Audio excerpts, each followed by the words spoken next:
Guys, মেয়েকে দিয়ে এলাম ভিজিয়ে টিজিয়ে একদম। এসে গামছা দিয়ে মুছলাম, চোখ টুক সব ভিজে গেছে। রেনকোট পরেছি তবুও এতটা জোরে বৃষ্টিটা চলে এসছে। মানে ওকে দিয়ে বেরিয়েছি তখন এই বৃষ্টিটা জোরে আর কি। আগে একটু পড়ছিল, ছাতা নিয়ে যাচ্ছিলাম দুজনে, হ্যাঁ, তারপরে এত জোরে এলো গাড়ির এখানটা আস্তে আস্তে একদম রেনকোট পরতে পরতে ভিজেই গেলাম।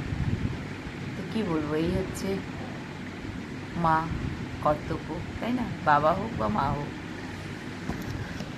তখনই তো মানে যখন বড় হয় এদের মুখ দিয়ে যদি কোনো কটু কথা শোনা যায় তখনই তো আঘাতটা পাওয়া যায় না। নিজের বুঝলে পরে সবার বোঝা যায়, আমি তো সেটাই মনে করি। নিজেকে দিয়ে সব কিছু জাজ করলে সব উত্তর পাওয়া যায়। তো এটাই হচ্ছে ব্যাপার।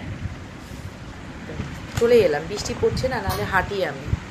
কীভাবে হাঁটবো রাস্তায়, মানে পার্ক, এই যে এখানে মাঠটাতে হাঁটি সেখানটা একদম মানে অন্ধকার, তারপরে হচ্ছে বড় বড় ঘাস হয়ে গেছে বাবা, ওই জন্য আর যাই না হাঁটতে। এই রাস্তায় যতটুকু, ওই যে মেয়েকে ব্রিজ থেকে যতটুকু বাবাকে হেঁটে দিয়ে আসতে হয় 10 মিনিট, ওটাই হাঁটা হয়।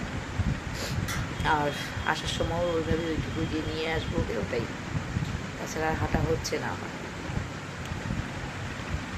এসে মানে ঘরে ঢুকলাম, নিজের থেকে এসি চলছে, এসি রিমোটও ওখানে, আর আমি এই রিমোটে হাতেও দিইনি। কী বলবো বলুন তো,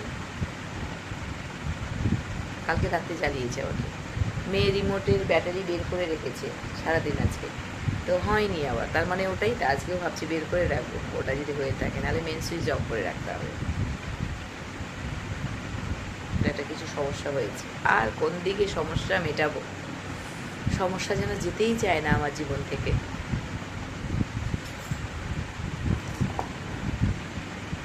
চা করি, চা খাবো, আর রাতে রুটি করবো। রাতে রুটিটা করে নেবো, আর একটু ইস্যু করতে হবে আজকে। তরকারি রয়েছে, মাছ তো মেয়ে মুখেও দেয়নি দুপুরবেলা, ও ডাল এগুলো দিয়ে খেয়েছে। কী যেন বলে, ভেন্ডি ভাজা খাবে বলেছে রুটি দিয়ে, তো ভেন্ডি ভাজবো আর ইসে করবো, ডিমের অমলেট করে দেবো রাতে। রাতে মাছ যেটা রয়েছে ওটা রেখে দেবো, ওটা কালকে রাতে ছেলে খেয়ে নেবে, রাতেবেলা দেবো না, আগে খেতে চাইলে খেয়ে দিয়ে দেবো, এরকম আর কি ব্যাপার। আমটা বের করে রাখি, আম দিয়ে রুটি ভেন্ডি এগুলো হয়ে যাবে। এখন আমি একটু চা খাবো। আর আজকে আস্তে আস্তে দেখি মাথাটা ঘুরছিল, কেন যে